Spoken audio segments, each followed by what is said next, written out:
Hello friends, मैं CA पुरुषोत्तम अग्रवाल एक छोटी सी बात करने के लिए इस वीडियो में आया हूं। जैसा कि आपको मालूम होगा कि सीएफए के एग्ज़ाम जो दिसंबर में होने वाले थे वो कैंसिल हो चुके हैं, लेकिन इसका ये मतलब मत निकालिए कि सीए के एग्ज़ाम भी कैंसिल होंगे, क्योंकि अभी कुछ समय पहले आईसीएआई ने क्लैरिफाई किया था कि एग्ज़ाम कैंसिल नहीं होंगे।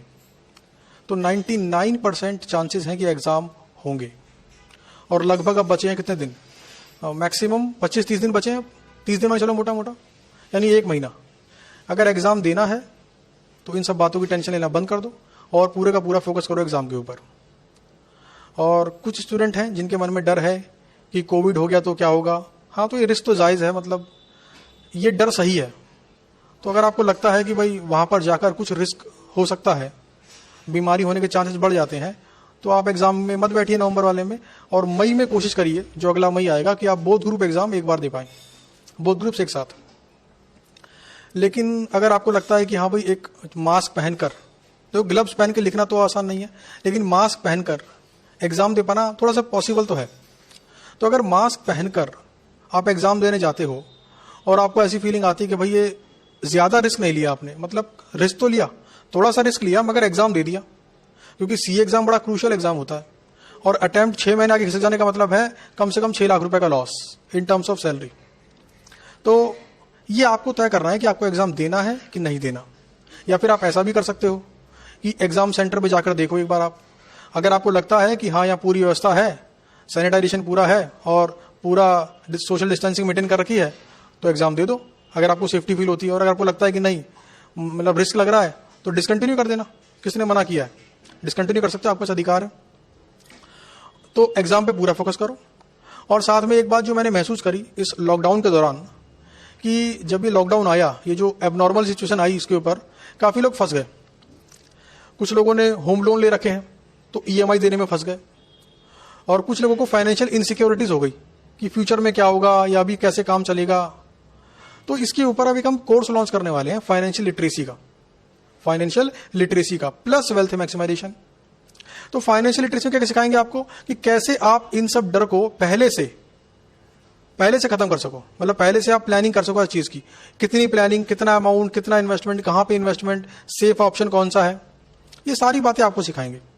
और ये जो फाइनेंशियल लिटरेसी और वेल्थ मैक्सिमाइजेशन वाला ये जो चीज है, इसके लिए आपको स्टॉक मार्केट की टर्मिनोलॉजी समझनी पड़ेगी।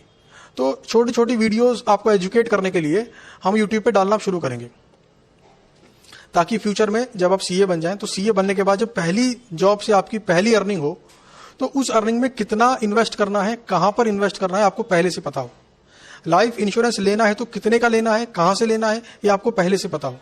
इमरजेंसी फंड कितना मेंटेन करना है, आपको पहले से पता हो। वेल्थ मैक्सिमाइज करने के लिए प्रॉपर्टी खरीदनी है, गोल्ड खरीदना है या कुछ और खरीदना है, ये आपको पहले से पता हो।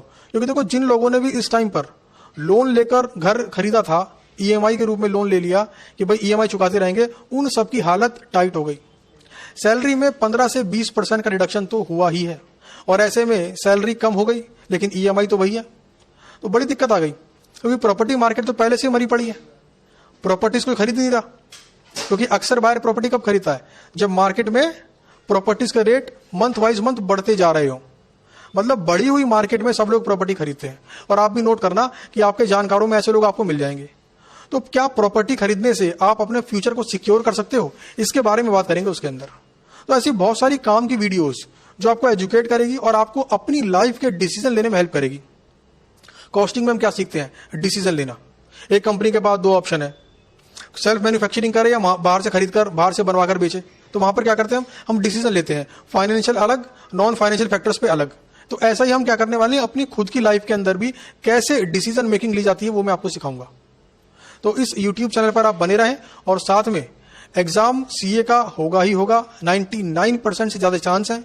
अगर आपका मन है तो सब टेंशन भूल जाओ, पढ़ाई पर पूरा फोकस करो। और अगर आपको रिस्क लगता है, आपका दिल गवा नहीं देता, तो ये एग्जाम आप छोड़ दो और मई में बोथ ग्रुप देने की पूरी कोशिश करो।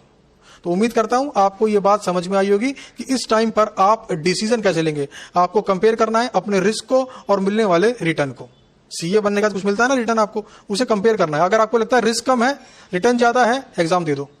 अगर आपको लगता है कि आपके एरिया में या फिर एग्जाम सेंटर के आसपास रिस्क बहुत ज्यादा है, रिटर्न कम है, तो एग्जाम मत दो। क्योंकि डिसीजन मेकिंग सबके लिए सेम नहीं हो सकती।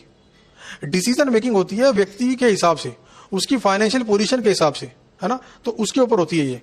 तो चलिए मिलते हैं आपसे अपनी अगली वीडियो के अंदर। Thank you.